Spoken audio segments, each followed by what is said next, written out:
أعوذ بالله من الشيطان الرجيم. بسم الله الرحمن الرحيم. ألف لام ميم.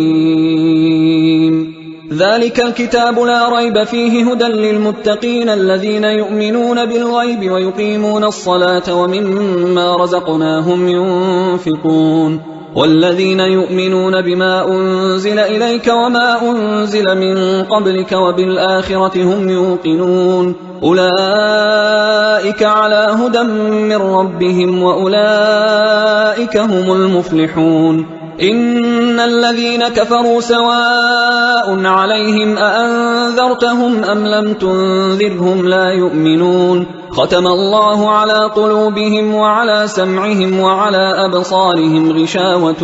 ولهم عذاب عظيم. ومن الناس من يقول آمنا بالله وباليوم الآخر وما هم بمؤمنين يخادعون الله والذين آمنوا وما يخدعون إلا أنفسهم وما يشعرون. في قلوبهم مرض فزادهم الله مرضا ولهم عذاب أليم بما كانوا يكذبون. وإذا قيل لهم لا تفسدوا في الأرض قالوا إنما نحن مصلحون ألا إنهم هم المفسدون ولكن لا يشعرون. وإذا قيل لهم آمنوا كما آمن الناس قالوا أنؤمن كما آمن السفهاء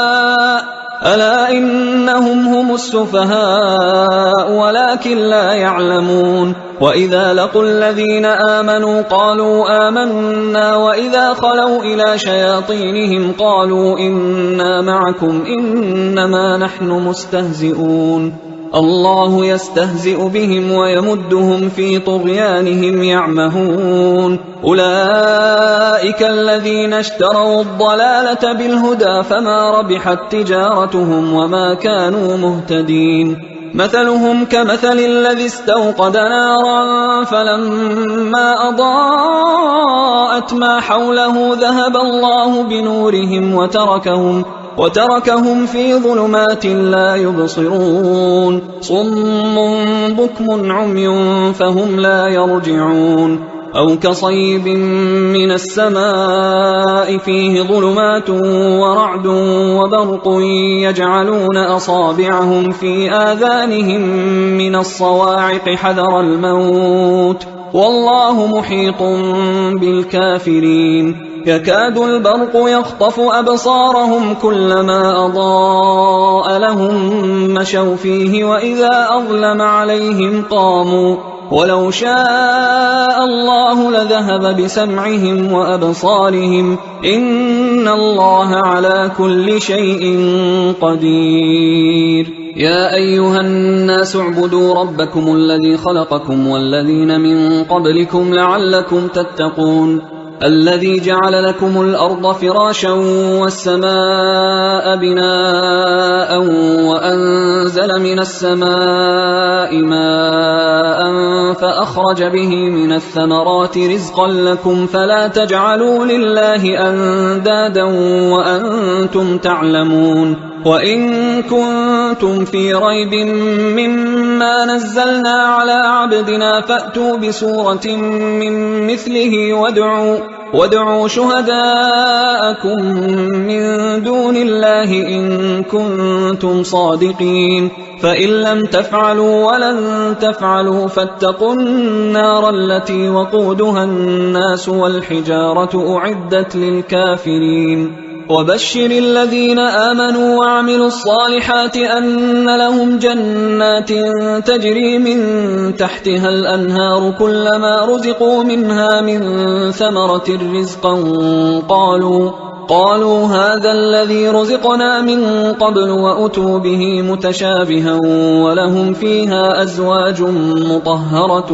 وهم فيها خالدون. إن الله لا يستحيي أن يضرب مثلا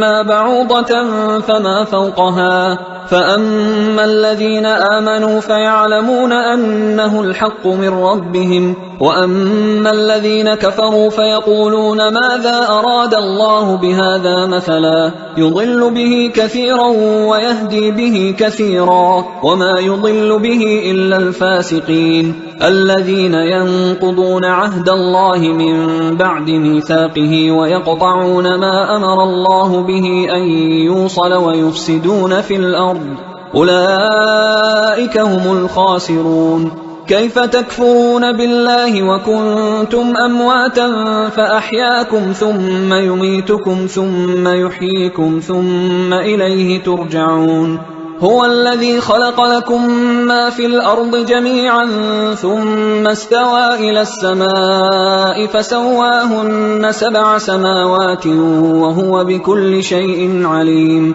وإذ قال ربك للملائكة إني جاعل في الأرض خليفة قالوا أتجعل فيها من يفسد فيها ويسفك الدماء ونحن نسبح بحمدك ونقدس لك قال إني أعلم ما لا تعلمون وعلم آدم الأسماء كلها ثم عرضهم على الملائكة فقال أنبئوني بأسماء هؤلاء إن كنتم صادقين قالوا سبحانك لا علم لنا إلا ما علمتنا إنك أنت العليم الحكيم قال يا آدم أنبئهم بأسمائهم فلما أنبأهم بأسمائهم قال ألم أقل لكم إني أعلم غيب السماوات والأرض وأعلم ما تبدون وما كنتم تكتمون وإذ قلنا للملائكة اسجدوا لآدم فسجدوا إلا إبليس أبى واستكبر وكان من الكافرين وقلنا يا آدم اسكن أنت وزوجك الجنة وكلا منها رغدا حيث شئتما ولا تقربا هذه الشجرة فتكونا من الظالمين فأزلهما الشيطان عنها فأخرجهما مما كانا فيه وقلنا اهبطوا بعضكم لبعض عدو ولكم في الأرض مستقر ومتاع إلى حين فتلقى آدم من ربه كلمات فتاب عليه إنه هو التواب الرحيم قلنا اهبطوا منها جميعا فإما يأتينكم مني هدى فمن تبع هداي فلا خوف عليهم ولا هم يحزنون والذين كفروا وكذبوا بآياتنا أولئك أصحاب النار هم فيها خالدون يا بني إسرائيل اذكروا نعمتي التي أنعمت عليكم وأوفوا بعهدي أوف بعهدكم وإياي فارهبون وآمنوا بما أنزلت مصدقا لما معكم ولا تكونوا أول كافر به ولا تشتروا بآياتي ثمنا قليلا وإياي فاتقون ولا تلبسوا الحق بالباطل وتكتموا الحق وأنتم تعلمون وأقيموا الصلاة وآتوا الزكاة واركعوا مع الراكعين أتأمرون الناس بالبر وتنسون أنفسكم وأنتم تتلون الكتاب أفلا تعقلون واستعينوا بالصبر والصلاة وإنها لكبيرة إلا على الخاشعين الذين يظنون أنهم ملاقو ربهم وأنهم إليه راجعون يا بني إسرائيل اذكروا نعمتي التي أنعمت عليكم وأني فضلتكم على العالمين واتقوا يوما لا تجزي نفس عن نفس شيئا ولا يقبل منها شفاعة ولا يؤخذ منها عدل ولا هم ينصرون وإذ نجيناكم من آل فرعون يسومونكم سوء العذاب يذبحون أبناءكم ويستحيون نساءكم وفي ذلكم بلاء من ربكم عظيم وإذ فرقنا بكم البحر فأنجيناكم وأغرقنا آل فرعون وأنتم تنظرون وإذ واعدنا موسى 40 ليلة ثم اتخذتم العجل من بعده وأنتم ظالمون ثم عفونا عنكم من بعد ذلك لعلكم تشكرون وإذ آتينا موسى الكتاب والفرقان لعلكم تهتدون وإذ قال موسى لقومه يا قوم إنكم ظلمتم أنفسكم باتخاذكم العجل فتوبوا إلى بارئكم فاقتلوا أنفسكم ذلكم خير لكم عند بارئكم فتاب عليكم إنه هو التواب الرحيم وإذ قلتم يا موسى لن نؤمن لك حتى نرى الله جهرة فأخذتكم الصاعقة وأنتم تنظرون ثم بعثناكم من بعد موتكم لعلكم تشكرون وظللنا عليكم الغمام وأنزلنا عليكم المن والسلوى كلوا من طيبات ما رزقناكم وما ظلمونا ولكن كانوا أنفسهم يظلمون وإذ قلنا ادخلوا هذه القرية فكلوا منها حيث شئتم رغدا وادخلوا الباب سجدا وقولوا حطة نغفر لكم خطاياكم وسنزيد المحسنين فبدل الذين ظلموا قولا غير الذي قيل لهم فأنزلنا على الذين ظلموا رجزا من السماء بما كانوا يفسقون وإذ استسقى موسى لقومه فقلنا اضرب بعصاك الحجر فانفجرت منه 12 عينا قد علم كل أناس مشربهم كلوا واشربوا من رزق الله ولا تعثوا في الأرض مفسدين وإذ قلتم يا موسى لن نصبر على طعام واحد فادع لنا ربك يخرج لنا مما تنبت الأرض من بقلها وقثائها وفومها وعدسها وبصلها قال أتستبدلون الذي هو أدنى بالذي هو خير اهبطوا مصرا فإن لكم ما سألتم وضربت عليهم الذلة والمسكنة وباءوا بغضب من الله ذلك بأنهم كانوا يكفرون بآيات الله ويقتلون النبيين بغير الحق ذلك بما عصوا وكانوا يعتدون إن الذين آمنوا والذين هادوا والنصارى والصابئين من آمن بالله واليوم الآخر وعمل صالحا فلهم أجرهم عند ربهم ولا خوف عليهم ولا هم يحزنون وإذ أخذنا ميثاقكم ورفعنا فوقكم الطور خذوا ما آتيناكم بقوة واذكروا ما فيه لعلكم تتقون ثم توليتم من بعد ذلك فلولا فضل الله عليكم ورحمته لكنتم من الخاسرين ولقد علمتم الذين اعتدوا منكم في السبت فقلنا لهم كونوا قردة خاسئين فجعلناها نكالا لما بين يديها وما خلفها وموعظة للمتقين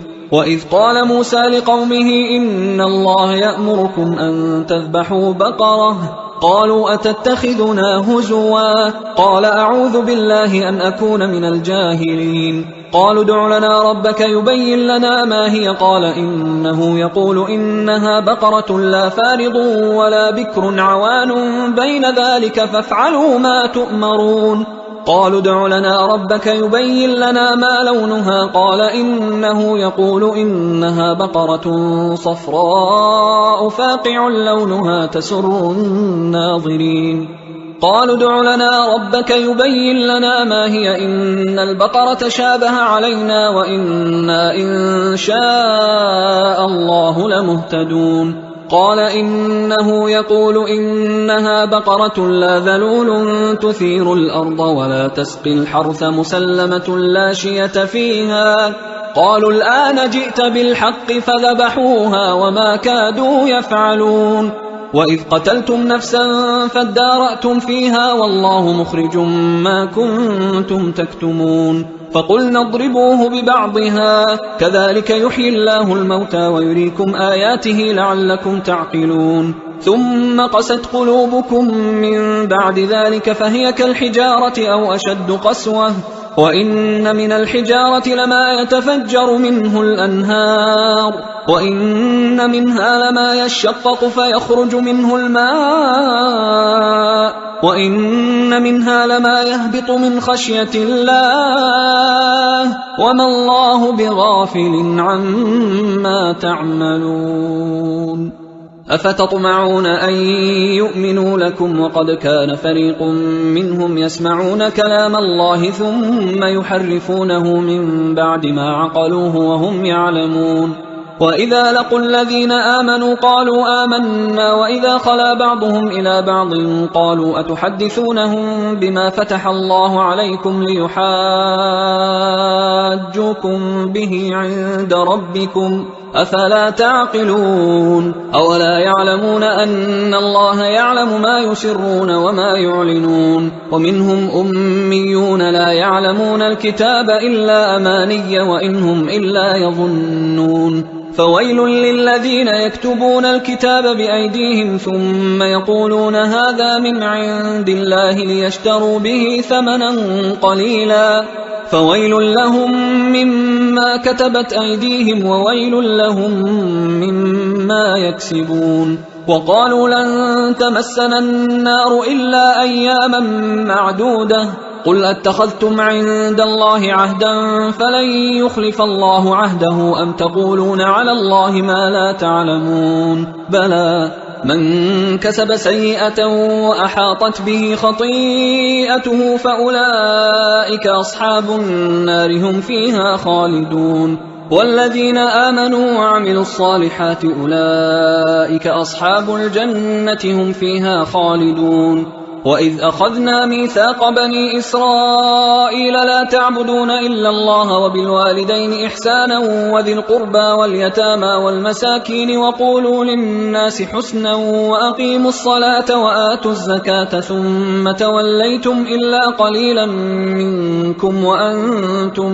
معرضون وإذ أخذنا ميثاقكم لا تسفكون دماءكم ولا تخرجون أنفسكم من دياركم ثم أقررتم وأنتم تشهدون ثم أنتم هؤلاء تقتلون أنفسكم وتخرجون فريقا منكم من ديارهم تظاهرون عليهم بالإثم والعدوان وإن يأتوكم أسارى تفادوهم وهو محرم عليكم إخراجهم أفتؤمنون ببعض الكتاب وتكفرون ببعض فما جزاء من يفعل ذلك منكم إلا خزي في الحياة الدنيا ويوم القيامة يردون إلى أشد العذاب وما الله بغافل عما تعملون أولئك الذين اشتروا الحياة الدنيا بالآخرة فلا يخفف عنهم العذاب ولا هم ينصرون ولقد آتينا موسى الكتاب وقفينا من بعده بالرسل وآتينا عيسى ابن مريم البينات وأيدناه بروح القدس أفكلما جاءكم رسول بما لا تهوى أنفسكم استكبرتم ففريقا كذبتم وفريقا تقتلون وقالوا قلوبنا غلف بل لعنهم الله بكفرهم فقليلا ما يؤمنون ولما جاءهم كتاب من عند الله مصدق لما معهم وكانوا من قبل يستفتحون على الذين كفروا فلما جاءهم ما عرفوا كفروا به فلعنة الله على الكافرين بئس ما اشتروا به أنفسهم أن يكفروا بما أنزل الله بغيا أن ينزل الله من فضله على من يشاء من عباده فباءوا بغضب على غضب وللكافرين عذاب مهين وإذا قيل لهم آمنوا بما أنزل الله قالوا نؤمن بما أنزل علينا ويكفرون بما وراءه وهو الحق مصدقا لما معهم قل فلم تقتلون أنبياء الله من قبل إن كنتم مؤمنين ولقد جاءكم موسى بالبينات ثم اتخذتم العجل من بعده وأنتم ظالمون وإذ أخذنا ميثاقكم ورفعنا فوقكم الطور خذوا ما آتيناكم بقوة واسمعوا قالوا سمعنا وعصينا وأشربوا في قلوبهم العجل بكفرهم قل بئس ما يأمركم به إيمانكم إن كنتم مؤمنين قل إن كانت لكم الدار الآخرة عند الله خالصة من دون الناس فتمنوا الموت إن كنتم صادقين ولن يتمنوه أبدا بما قدمت أيديهم والله عليم بالظالمين ولتجدنهم أحرص الناس على حياة ومن الذين أشركوا يود أحدهم لو يعمر 1000 سنة وما هو بمزحزحه من العذاب أن يعمر والله بصير بما يعملون قل من كان عدوا لجبريل فإنه نزله على قلبك بإذن الله مصدقا لما بين يديه وهدى وبشرى للمؤمنين من كان عدوا لله وملائكته ورسله وجبريل وميكال فإن الله عدو للكافرين ولقد أنزلنا إليك آيات بينات وما يكفر بها إلا الفاسقون أوكلما عاهدوا عهدا نبذه فريق منهم بل أكثرهم لا يؤمنون ولما جاءهم رسول من عند الله مصدق لما معهم نبذ فريق من الذين أوتوا الكتاب كتاب الله وراء ظهورهم كأنهم لا يعلمون واتبعوا ما تتلو الشياطين على ملك سليمان وما كفر سليمان ولكن الشياطين كفروا يعلمون الناس السحر وما أنزل على الملكين ببابل هاروت وماروت وما يعلمان من أحد حتى يقولا إنما نحن فتنة فلا تكفر فيتعلمون منهما ما يفرقون به بين المرء وزوجه وما هم بضارين به من أحد إلا بإذن الله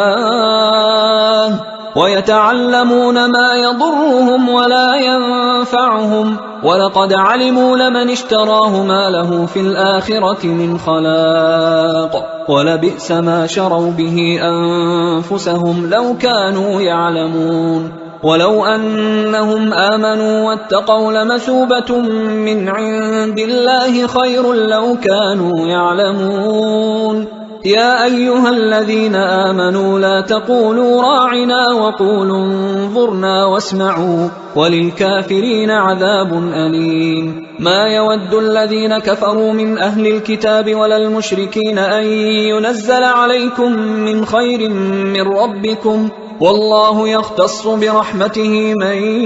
يشاء والله ذو الفضل العظيم ما ننسخ من آية أو ننسها نأت بخير منها أو مثلها ألم تعلم أن الله على كل شيء قدير ألم تعلم أن الله له ملك السماوات والأرض وما لكم من دون الله من ولي ولا نصير أم تريدون أن تسألوا رسولكم كما سئل موسى من قبل ومن يتبدل الكفر بالإيمان فقد ضل سواء السبيل ود كثير من أهل الكتاب لو يردونكم من بعد إيمانكم كفارا حسدا من عند أنفسهم من بعد ما تبين لهم الحق فاعفوا واصفحوا حتى يأتي الله بأمره إن الله على كل شيء قدير وأقيموا الصلاة وآتوا الزكاة وما تقدموا لأنفسكم من خير تجدوه عند الله إن الله بما تعملون بصير وقالوا لن يدخل الجنة إلا من كان هودا أو نصارى تلك أمانيهم قل هاتوا برهانكم إن كنتم صادقين بلى من أسلم وجهه لله وهو محسن فله أجره عند ربه ولا خوف عليهم ولا هم يحزنون وقالت اليهود ليست النصارى على شيء وقالت النصارى ليست اليهود على شيء وهم يتلون الكتاب كذلك قال الذين لا يعلمون مثل قولهم فالله يحكم بينهم يوم القيامة فيما كانوا فيه يختلفون ومن أظلم ممن منع مساجد الله أن يذكر فيها اسمه وسعى في خرابها أولئك ما كان لهم أن يدخلوها إلا خائفين لهم في الدنيا خزي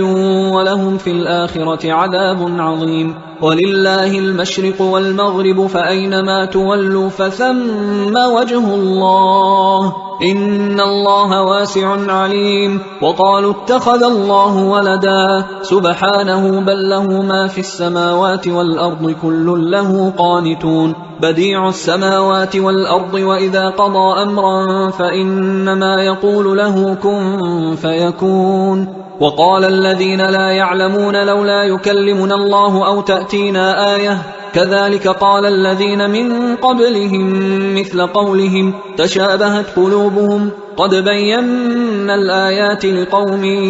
يوقنون إنا أرسلناك بالحق بشيرا ونذيرا ولا تسأل عن أصحاب الجحيم ولن ترضى عنك اليهود ولا النصارى حتى تتبع ملتهم قل إن هدى الله هو الهدى ولئن اتبعت أهواءهم بعد الذي جاءك من العلم ما لك من الله من ولي ولا نصير الذين آتيناهم الكتاب يتلونه حق تلاوته أولئك يؤمنون به ومن يكفر به فأولئك هم الخاسرون يا بني إسرائيل اذكروا نعمتي التي أنعمت عليكم وأني فضلتكم على العالمين واتقوا يوما لا تجزي نفس عن نفس شيئا ولا يقبل منها عدل ولا تنفعها شفاعة ولا هم ينصرون وإذ ابتلى إبراهيم ربه بكلمات فأتمهن قال إني جاعلك للناس إماما قال ومن ذريتي قال لا ينال عهد الظالمين وإذ جعلنا البيت مثابة للناس وأمنا واتخذوا من مقام إبراهيم مصلى وعهدنا إلى إبراهيم وإسماعيل أن طهرا بيتي للطائفين والعاكفين والركع السجود وإذ قال إبراهيم رب اجعل هذا بلدا آمنا وارزق أهله من الثمرات من آمن منهم بالله واليوم الآخر قال ومن كفر فأمتعه قليلا ثم أضطره إلى عذاب النار وبئس المصير وإذ يرفع إبراهيم القواعد من البيت وإسماعيل ربنا تقبل منا إنك أنت السميع العليم ربنا وجعلنا مسلمين لك ومن ذريتنا أمة مسلمة لك وأرنا مناسكنا وتب علينا إنك أنت التواب الرحيم ربنا وبعث فيهم رسولا منهم يتلو عليهم آياتك ويعلمهم الكتاب والحكمة ويزكيهم إنك أنت العزيز الحكيم ومن يرغب عن ملة إبراهيم إلا من سفه نفسه ولقد اصطفيناه في الدنيا وإنه في الآخرة لمن الصالحين إذ قال له ربه أسلم قال أسلمت لرب العالمين ووصى بها إبراهيم بنيه ويعقوب يا بني إن الله اصطفى لكم الدين فلا تموتن إلا وأنتم مسلمون أم كنتم شهداء إذ حضر يعقوب الموت إذ قال لبنيه ما تعبدون من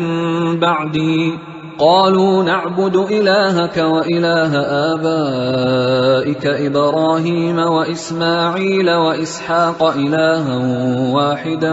ونحن له مسلمون تلك أمة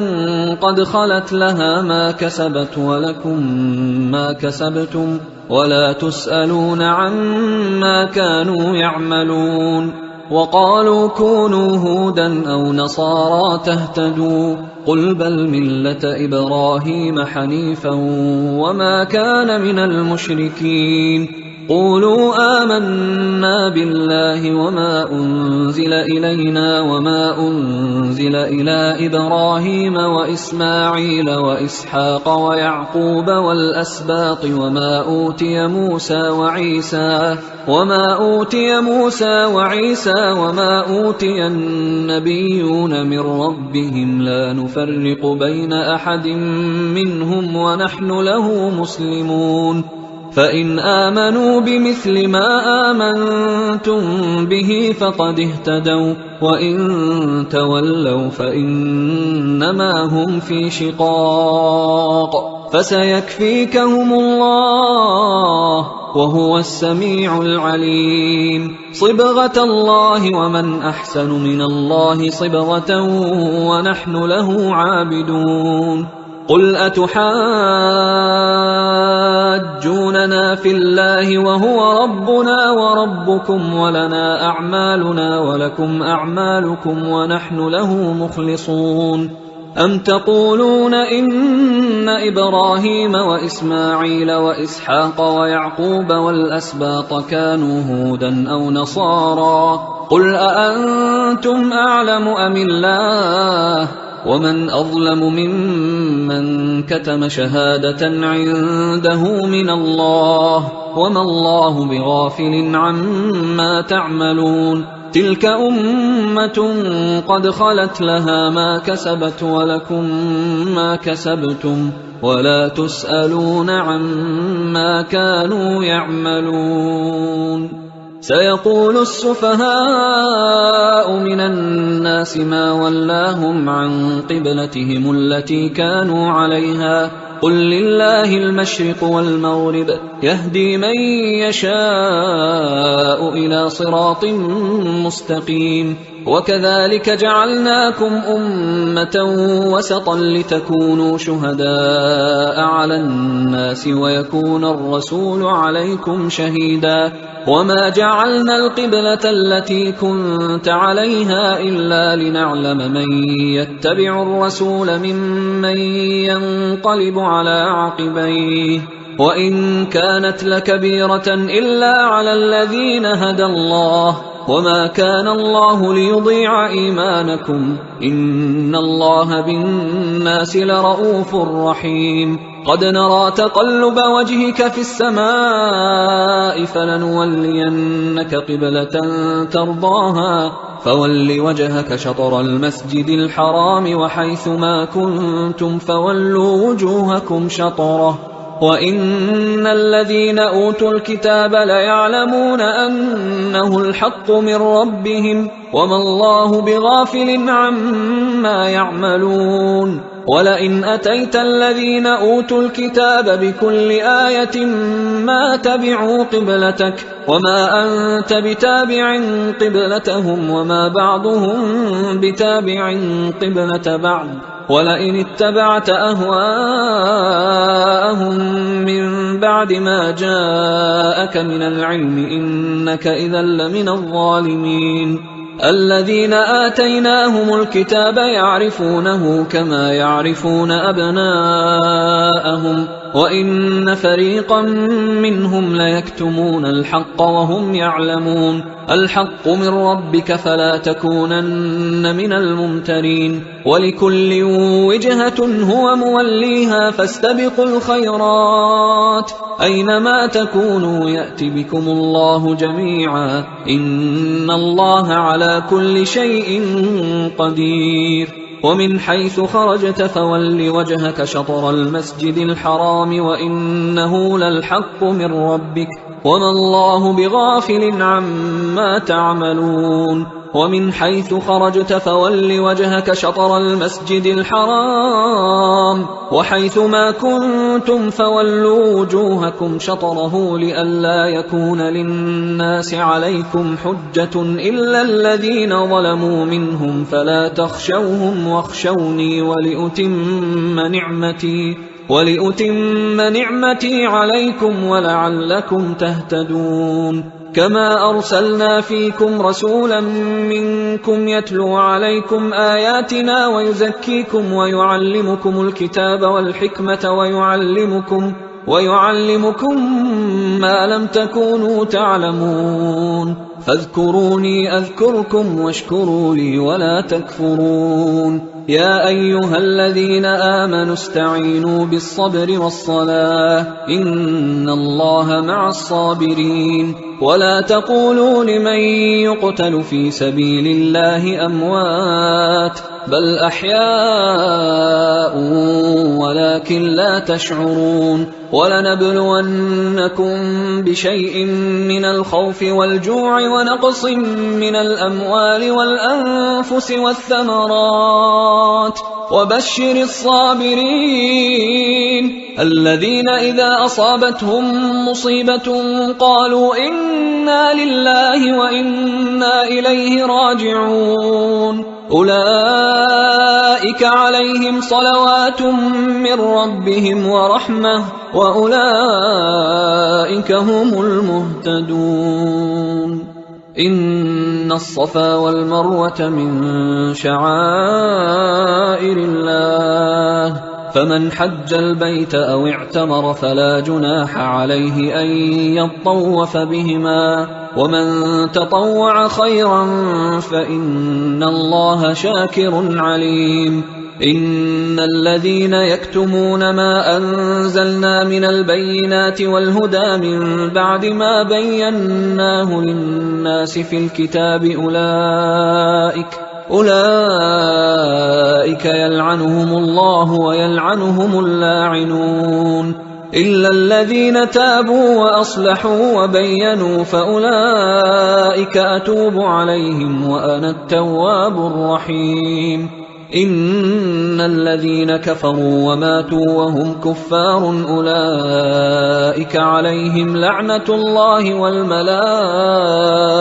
والناس أجمعين خالدين فيها لا يخفف عنهم العذاب ولا هم ينظرون وإلهكم إله واحد لا إله إلا هو الرحمن الرحيم إن في خلق السماوات والأرض واختلاف الليل والنهار والفلك التي تجري في البحر بما ينفع الناس وما أنزل الله من السماء من ماء فأحيا به الأرض بعد موتها وبث فيها من كل دابة وتصريف الرياح والسحاب المسخر بين السماء والأرض لآيات لقوم يعقلون ومن الناس من يتخذ من دون الله أندادا يحبونهم كحب الله والذين آمنوا أشد حبا لله ولو يرى الذين ظلموا إذ يرون العذاب أن القوة لله جميعا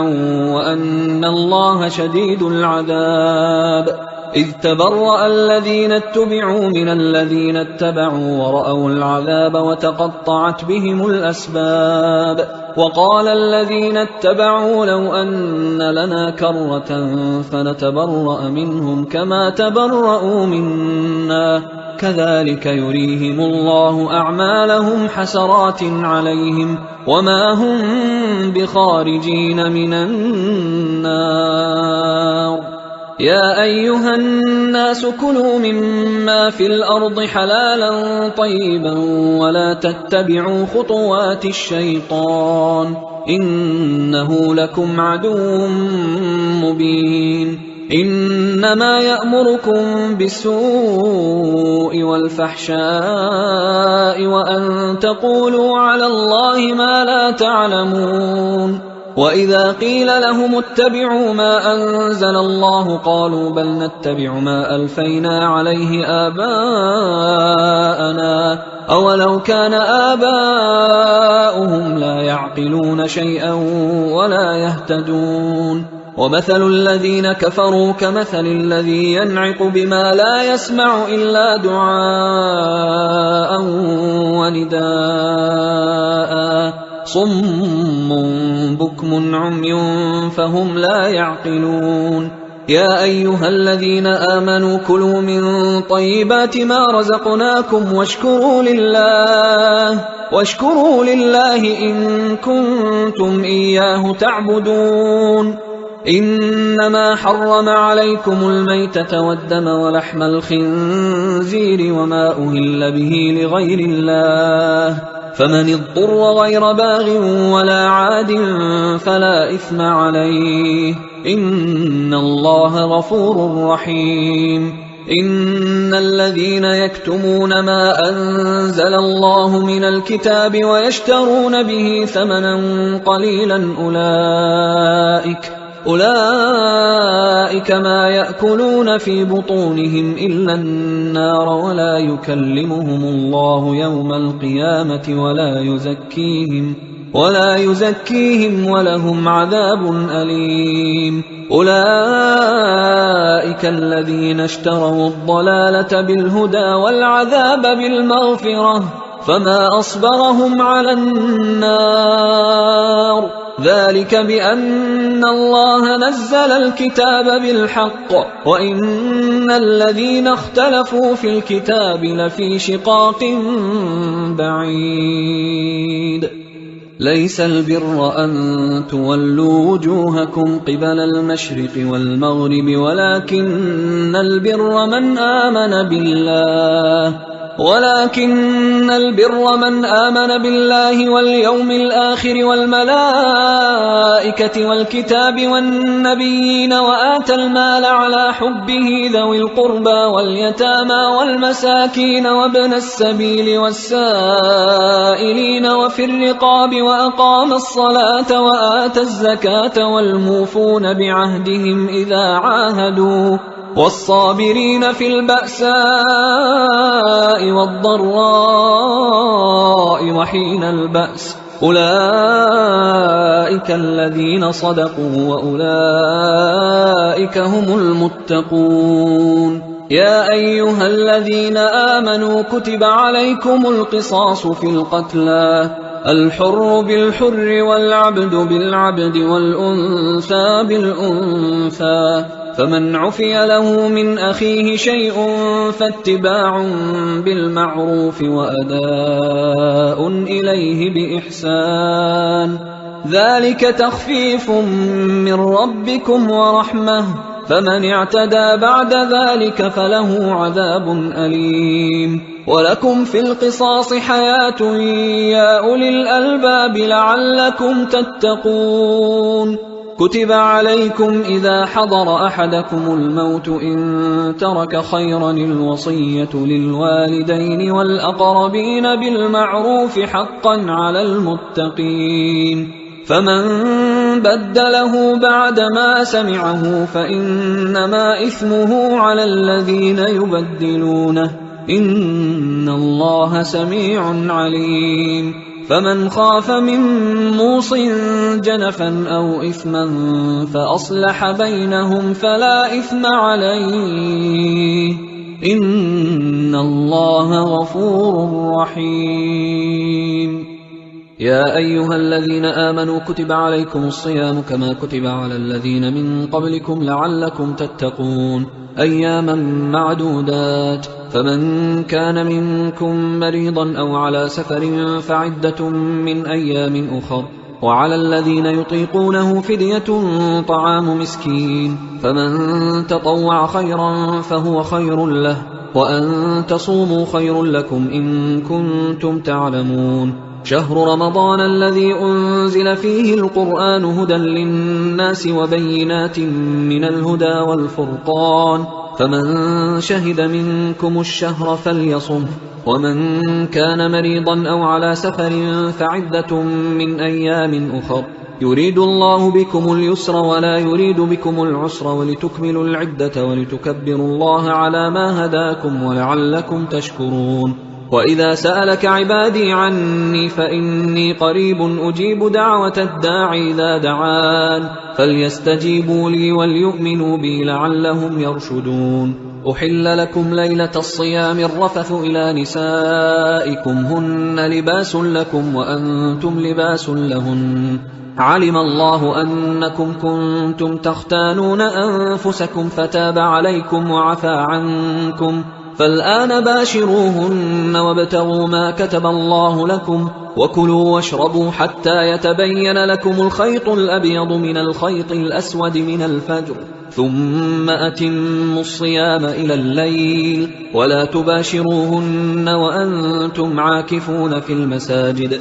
تلك حدود الله فلا تقربوها، كذلك يبين الله آياته للناس لعلهم يتقون. ولا تأكلوا أموالكم بينكم بالباطل وتدلوا بها إلى الحكام لتأكلوا فريقا من أموال الناس بالإثم وأنتم تعلمون. يسألونك عن الأهلة قل هي مواقيت للناس والحج، وليس البر بأن تأتوا البيوت من ظهورها ولكن البر من اتقى، وأتوا البيوت من أبوابها واتقوا الله لعلكم تفلحون. وقاتلوا في سبيل الله الذين يقاتلونكم ولا تعتدوا إن الله لا يحب المعتدين. وقتلوهم حيث ثقفتموهم وأخرجوهم من حيث أخرجوكم والفتنة أشد من القتل، ولا تقاتلوهم عند المسجد الحرام حتى يقاتلوكم فيه، فإن قاتلوكم فاقتلوهم، كذلك جزاء الكافرين، فإن انتهوا فإن الله غفور رحيم. وقاتلوهم حتى لا تكون فتنة ويكون الدين لله، فإن انتهوا فلا عدوان إلا على الظالمين.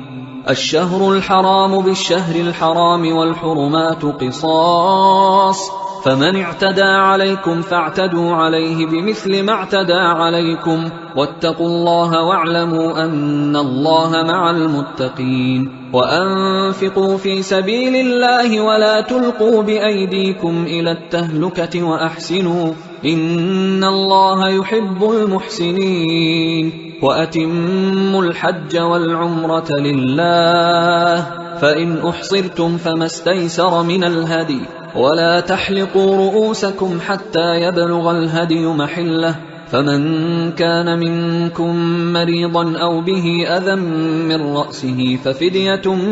من صيام أو صدقة أو نسك، فإذا أمنتم فمن تمتع بالعمرة إلى الحج فما استيسر من الهدي، فمن لم يجد فصيام 3 أيام في الحج و7 إذا رجعتم، تلك 10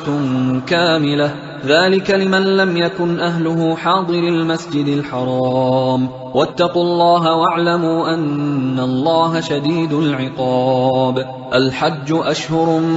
معلومات، فمن فرض فيهن الحج فلا رفث ولا فسوق ولا جدال في الحج وما تفعلوا من خير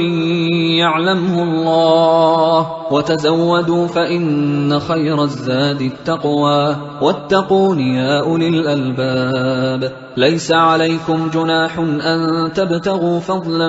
من ربكم فإذا أفضتم من عرفات فاذكروا الله عند المشعر الحرام واذكروه كما هداكم وإن كنتم من قبله لمن الضالين ثم أفيضوا من حيث أفاض الناس واستغفروا الله إن الله غفور رحيم فإذا قضيتم مناسككم فاذكروا الله كذكركم آباءكم أو أشد ذكرا فمن الناس من يقول ربنا آتنا في الدنيا وما له في الآخرة من خلاق ومنهم من يقول ربنا آتنا في الدنيا حسنة وفي الآخرة حسنة وقنا عذاب النار أولئك لهم نصيب مما كسبوا والله سريع الحساب واذكروا الله في أيام معدودات فمن تعجل في يومين فلا إثم عليه ومن تأخر فلا إثم عليه لمن اتقى واتقوا الله واعلموا أنكم إليه تحشرون ومن الناس من يعجبك قوله في الحياة الدنيا ويشهد الله على ما في قلبه وهو ألد الخصام وإذا تولى سعى في الأرض ليفسد فيها ويهلك الحرث والنسل والله لا يحب الفساد وإذا قيل له اتق الله أخذته العزة بالإثم فحسبه جهنم ولبئس المهاد ومن الناس من يشري نفسه ابتغاء مرضات الله والله رؤوف بالعباد يا أيها الذين آمنوا ادخلوا في السلم كافة ولا تتبعوا خطوات الشيطان إنه لكم عدو مبين فإن زللتم من بعد ما جاءتكم البينات فاعلموا أن الله عزيز حكيم هل ينظرون إلا أن يأتيهم الله في ظلل من الغمام والملائكة وقضي الأمر وإلى الله ترجع الأمور سل بني إسرائيل كم آتيناهم من آية بينة ومن يبدل نعمة الله من بعد ما جاءته فإن الله شديد العقاب زين للذين كفروا الحياة الدنيا ويسخرون من الذين آمنوا والذين اتقوا فوقهم يوم القيامة والله يرزق من يشاء بغير حساب كان الناس أمة واحدة فبعث الله النبيين مبشرين ومنذرين وأنزل معهم الكتاب بالحق ليحكم بين الناس فيما اختلفوا فيه وما اختلف فيه إلا الذين أوتوه من بعد ما جاءتهم البينات بغيا بينهم فهدى الله الذين آمنوا لما اختلفوا فيه من الحق بإذنه والله يهدي من يشاء إلى صراط مستقيم أم حسبتم أن تدخلوا الجنة ولما يأتكم مثل الذين خلوا من قبلكم مستهم البأساء والضراء وزلزلوا حتى يقول الرسول والذين آمنوا معه متى نصر الله ألا إن نصر الله قريب يسألونك ماذا ينفقون قل ما أنفقتم من خير فللوالدين والأقربين واليتامى والمساكين وابن السبيل وما تفعلوا من خير فإن الله به عليم كتب عليكم القتال وهو كره لكم وعسى أن تكرهوا شيئا وهو خير لكم وعسى أن تحبوا شيئا وهو شر لكم والله يعلم وأنتم لا تعلمون يسألونك عن الشهر الحرام قتال فيه قل قتال فيه كبير وصد عن سبيل الله وكفر به والمسجد الحرام وإخراج أهله منه أكبر عند الله والفتنة أكبر من القتل ولا يزالون يقاتلونكم حتى يردوكم عن دينكم إن استطاعوا ومن يرتدد منكم عن دينه فيمت وهو كافر فأولئك حبطت أعمالهم في الدنيا والآخرة وأولئك أصحاب النار هم فيها خالدون إن الذين آمنوا والذين هاجروا وجاهدوا في سبيل الله أولئك يرجون رحمة الله والله غفور رحيم يسألونك عن الخمر والميسر قل فيهما إثم كبير ومنافع للناس وإثمهما أكبر من نفعهما ويسألونك ماذا ينفقون قل العفو كذلك يبين الله لكم الآيات لعلكم تتفكرون في الدنيا والآخرة ويسألونك عن اليتامى قل إصلاح لهم خير وإن تخالطوهم فإخوانكم والله يعلم المفسد من المصلح ولو شاء الله لأعنتكم إن الله عزيز حكيم ولا تنكحوا المشركات حتى يؤمنوا ولأمة مؤمنة خير من مشركة ولو أعجبتكم ولا تنكحوا المشركين حتى يؤمنوا ولعبد مؤمن خير من مشرك ولو أعجبكم أولئك يدعون إلى النار والله يدعو إلى الجنة والمغفرة بإذنه ويبين آياته للناس لعلهم يتذكرون ويسألونك عن المحيض قل هو أذى فاعتزلوا النساء في المحيض ولا تقربوهن حتى يطهرن فإذا تطهرن فأتوهن من حيث أمركم الله إن الله يحب التوابين ويحب المتطهرين نساؤكم حرث لكم فأتوا حرثكم أنى شئتم وقدموا لأنفسكم واتقوا الله واعلموا أنكم ملاقوه وبشر المؤمنين ولا تجعلوا الله عرضة لأيمانكم أن تبروا وتتقوا وتصلحوا بين الناس والله سميع عليم لا يؤاخذكم الله باللغو في أيمانكم ولكن يؤاخذكم بما كسبت قلوبكم والله غفور حليم للذين يؤلون من نسائهم تربص 4 أشهر فإن فاءوا فإن الله غفور رحيم وإن عزموا الطلاق فإن الله سميع عليم والمطلقات يتربصن بأنفسهن 3 قروء ولا يحل لهن أن يكتمن ما خلق الله في أرحامهن إن كن يؤمن بالله واليوم الآخر وبعولتهن أحق بردهن في ذلك إن أرادوا إصلاحا ولهن مثل الذي عليهن بالمعروف وللرجال عليهن درجة والله عزيز حكيم الطلاق 2 فإمساك بمعروف أو تسريح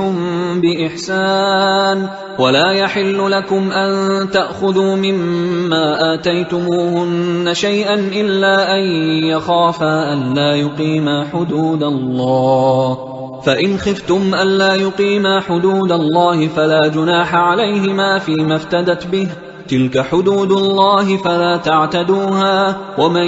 يتعد حدود الله فأولئك هم الظالمون. فإن طلقها فلا تحل له من بعد حتى تنكح زوجا غيره، فإن طلقها فلا جناح عليهما أن يتراجعا إن ظنا أن يقيما حدود الله، وتلك حدود الله يبينها لقوم يعلمون. وإذا طلقتم النساء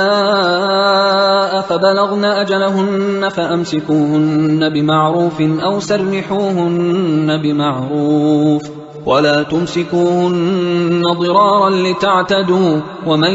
يفعل ذلك فقد ظلم نفسه. ولا تتخذوا آيات الله هزوا، واذكروا نعمة الله عليكم وما أنزل عليكم من الكتاب والحكمة يعظكم به، واتقوا الله واعلموا أن الله بكل شيء عليم. وإذا طلقتم النساء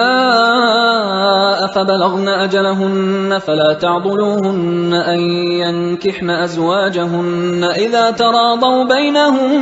بالمعروف، ذلك يوعظ به من كان منكم يؤمن بالله واليوم الآخر، ذلكم أزكى لكم وأطهر، والله يعلم وأنتم لا تعلمون. والوالدات يرضعن أولادهن حولين كاملين لمن أراد أن يتم الرضاعة، وعلى المولود له رزقهن وكسوتهن بالمعروف، لا تكلف نفس إلا وسعها، لا تضار والدة بولدها ولا مولود له بولده، وعلى الوارث مثل ذلك، فإن أرادا فصالا عن تراض منهما وتشاور فلا جناح عليهما. وإن أردتم أن تسترضعوا أولادكم فلا جناح عليكم إذا سلمتم ما آتيتم بالمعروف، واتقوا الله واعلموا أن الله بما تعملون بصير. والذين يتوفون منكم ويذرون أزواجا يتربصن بأنفسهن 4 أشهر و10، فإذا بلغن أجلهن فلا جناح عليكم فيما فعلن في أنفسهن بالمعروف، والله بما تعملون خبير. ولا جناح عليكم فيما عرضتم به من خطبة النساء أو أكننتم في أنفسكم، علم الله أنكم ستذكرونهن ولكن لا تواعدوهن سرا إلا أن تقولوا قولا معروفا، ولا تعزموا عقدة النكاح حتى يبلغ الكتاب أجله، واعلموا أن الله يعلم ما في أنفسكم فاحذروه، واعلموا أن الله غفور حليم. لا جناح عليكم إن طلقتم النساء ما لم تمسوهن أو تفرضوا لهن فريضة، ومتعوهن على الموسع قدره وعلى المقتر قدره متاعا بالمعروف حقا على المحسنين. وإن طلقتموهن من قبل أن تمسوهن وقد فرضتم لهن فريضة فنصف ما فرضتم إلا أن يعفون أو يعفو الذي بيده عقدة النكاح، وأن تعفوا أقرب للتقوى، ولا تنسوا الفضل بينكم، إن الله بما تعملون بصير. حافظوا على الصلوات والصلاة الوسطى وقوموا لله قانتين، فإن خفتم فرجالا أو ركبانا، فإذا أمنتم فاذكروا الله كما علمكم ما لم تكونوا تعلمون. والذين يتوفون منكم ويذرون أزواجا وصية لأزواجهم متاعا إلى الحول غير إخراج، فإن خرجن فلا جناح عليكم فيما فعلن في أنفسهن من معروف، والله عزيز حكيم. وللمطلقات متاع بالمعروف حقا على المتقين، كذلك يبين الله لكم آياته لعلكم تعقلون. ألم تر إلى الذين خرجوا من ديارهم وهم ألوف حذر الموت فقال لهم الله موتوا ثم أحياهم، إن الله لذو فضل على الناس ولكن أكثر الناس لا يشكرون. وقاتلوا في سبيل الله واعلموا أن الله سميع عليم. من ذا الذي يقرض الله قرضا حسنا فيضاعفه له أضعافا كثيرة، والله يقبض ويبسط وإليه ترجعون. ألم تر إلى الملأ من بني إسرائيل من بعد موسى إذ قالوا لنبي له مبعث لنا ملكا نقاتل في سبيل الله، قال هل عسيتم إن كتب عليكم القتال ألا تقاتلوا؟ قالوا وما لنا ألا نقاتل في سبيل الله وقد أخرجنا من ديارنا وأبنائنا، فلما كتب عليهم القتال تولوا إلا قليلا منهم، والله عليم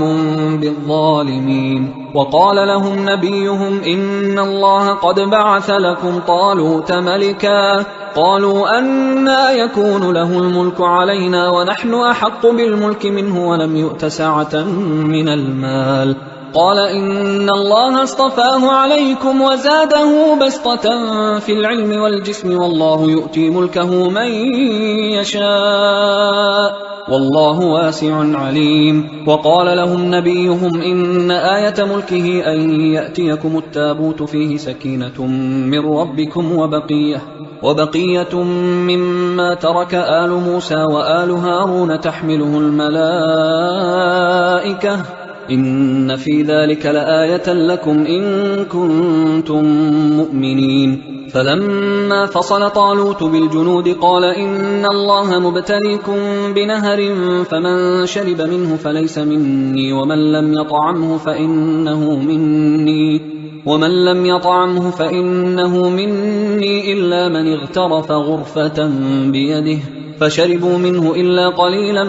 منهم. فلما جاوزه هو والذين آمنوا معه قالوا لا طاقة لنا اليوم بجالوت وجنوده. قال الذين يظنون أنهم ملاقوا الله كم من فئة قليلة غلبت فئة كثيرة بإذن الله والله مع الصابرين. ولما برزوا لجالوت وجنوده قالوا ربنا أفرغ علينا صبرا وثبت أقدامنا وانصرنا على القوم الكافرين، فهزموهم بإذن الله. وقتل داود جالوت وآتاه الله الملك والحكمة وعلمه مما يشاء، ولولا دفع الله الناس بعضهم ببعض لفسدت الأرض ولكن الله ذو فضل على العالمين. تلك آيات الله نتلوها عليك بالحق وإنك لمن المرسلين. تلك الرسل فضلنا بعضهم على بعض، منهم من كلم الله ورفع بعضهم درجات، وآتينا عيسى ابن مريم البينات وأيدناه بروح القدس، ولو شاء الله ما اقتتل الذين من بعدهم من بعد ما جاءتهم البينات ولكن اختلفوا فمنهم من آمن ومنهم من كفر، ولو شاء الله ما اقتتلوا ولكن الله يفعل ما يريد. يا أيها الذين آمنوا أنفقوا مما رزقناكم من قبل أن يأتي يوم لا بيع فيه ولا خلة ولا شفاعة والكافرون هم الظالمون. الله لا إله إلا هو الحي القيوم لا تأخذه سنة ولا نوم له ما في السماوات وما في الأرض من ذا الذي يشفع عنده إلا بإذنه يعلم ما بين أيديهم وما خلفهم ولا يحيطون بشيء من علمه إلا بما شاء وسع كرسيه السماوات والأرض ولا يؤوده حفظهما وهو العلي العظيم. لا إكراه في الدين قد تبين الرشد من الغي فمن يكفر بالطاغوت ويؤمن بالله فقد استمسك بالعروة الوثقى لا انفصام لها، والله سميع عليم. الله ولي الذين آمنوا يخرجهم من الظلمات إلى النور، والذين كفروا أولياؤهم الطاغوت يخرجونهم من النور إلى الظلمات، أولئك أصحاب النار هم فيها خالدون. ألم تر إلى الذي حاج إبراهيم في ربه أن آتاه الله الملك إذ قال إبراهيم ربي الذي يحيي ويميت قال أنا أحيي وأميت. قال إبراهيم فإن الله يأتي بالشمس من المشرق فأت بها من المغرب فبهت الذي كفر والله لا يهدي القوم الظالمين. أو كالذي مر على قرية وهي خاوية على عروشها قال أنى يحيي هذه الله بعد موتها فأماته الله 100 عام ثم بعثه قال كم لبثت؟ قال لبثت يوما أو بعض يوم. قال بل لبثت 100 عام فانظر إلى طعامك وشرابك لم يتسنه وانظر إلى حمارك ولنجعلك آية للناس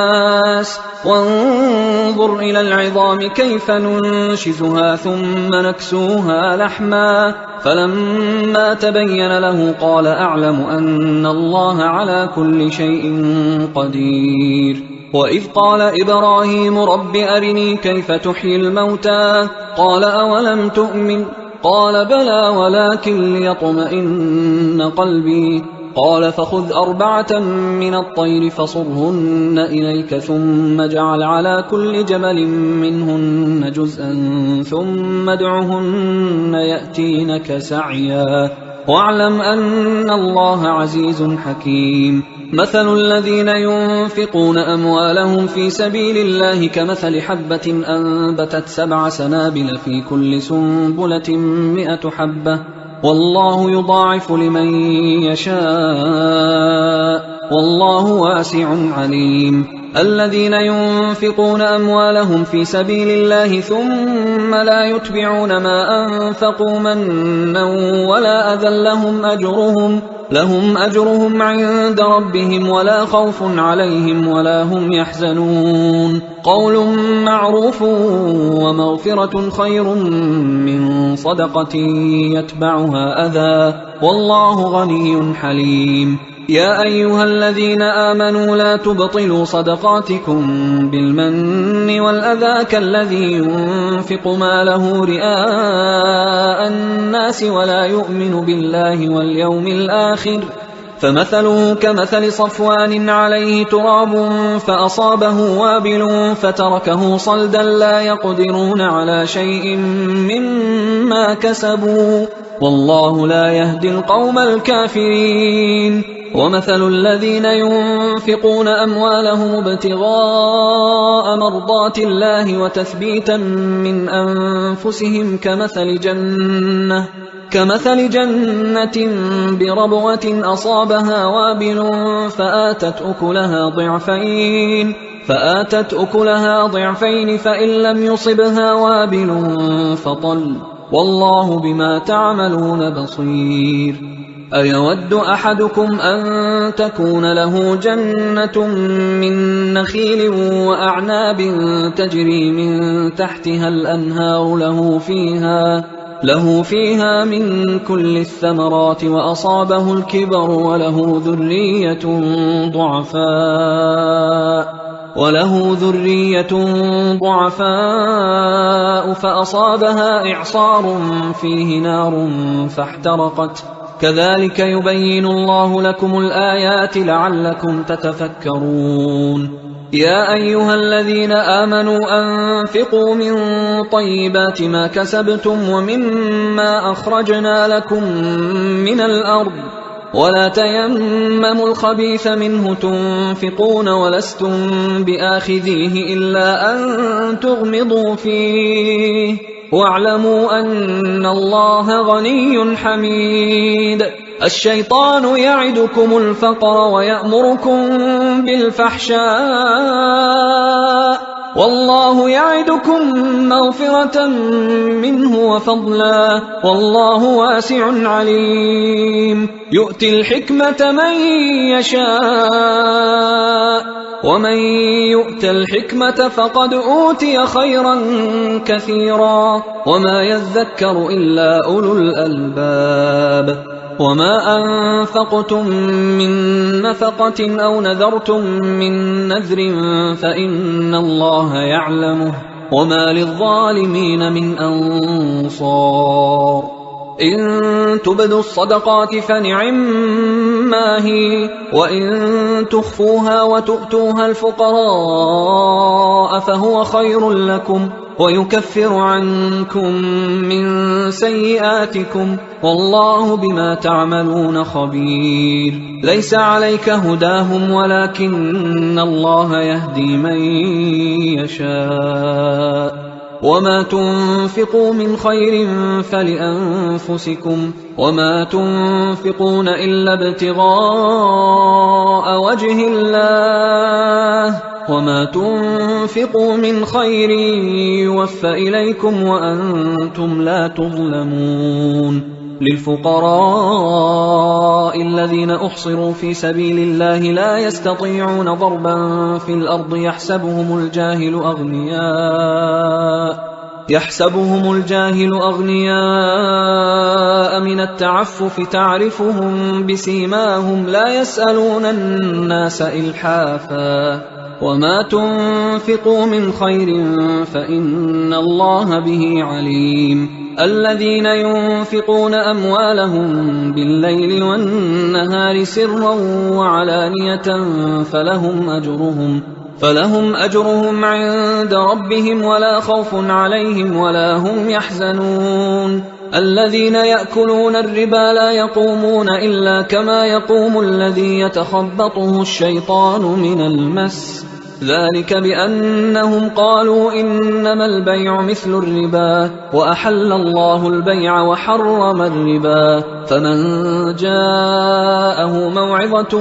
من ربه فانتهى فله ما سلف وأمره إلى الله ومن عاد فأولئك أصحاب النار هم فيها خالدون يمحق الله الربا ويربي الصدقات والله لا يحب كل كفار أثيم إن الذين آمنوا وعملوا الصالحات وأقاموا الصلاة وآتوا الزكاة لهم أجرهم عند ربهم ولا خوف عليهم ولا هم يحزنون يا أيها الذين آمنوا اتقوا الله وذروا ما بقي من الربا إن كنتم مؤمنين فإن لم تفعلوا فأذنوا بحرب من الله ورسوله وإن تبتم فلكم رؤوس أموالكم لا تظلمون ولا تظلمون وإن كان ذو عسرة فنظرة إلى ميسرة وأن تصدقوا خير لكم إن كنتم تعلمون واتقوا يوما ترجعون فيه إلى الله ثم توفى كل نفس ما كسبت وهم لا يظلمون يا أيها الذين آمنوا إذا تداينتم بدين إلى أجل مسمى فاكتبوه وليكتب بينكم كاتب بالعدل ولا يأب كاتب أن يكتب كما علمه الله فليكتب وليملل الذي عليه الحق وليتق الله ربه ولا يبخس منه شيئا فإن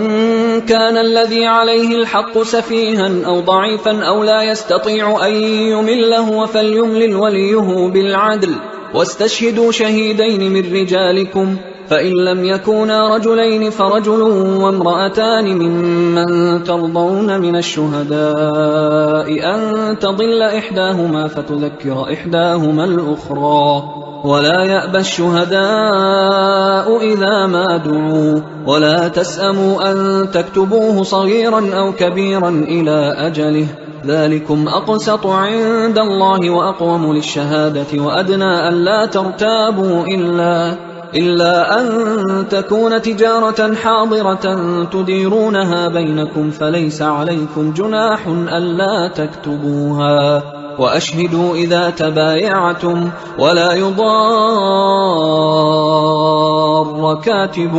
ولا شهيد، وإن تفعلوا فإنه فسوق بكم، واتقوا الله ويعلمكم الله، والله بكل شيء عليم. وإن كنتم على سفر ولم تجدوا كاتبا فرهان مقبوضة، فإن أمن بعضكم بعضا فليؤدي الذي اؤتمن أمانته وليتق الله ربه ولا تكتموا الشهادة، ومن يكتمها فإنه آثم قلبه، والله بما تعملون عليم. لله ما في السماوات وما في الأرض، وإن تبدوا ما في أنفسكم أو تخفوه يحاسبكم به الله، فيغفر لمن يشاء ويعذب من يشاء، والله على كل شيء قدير. آمن الرسول بما أنزل إليه من ربه والمؤمنون كل آمن بالله وملائكته وكتبه ورسله لا نفرق بين أحد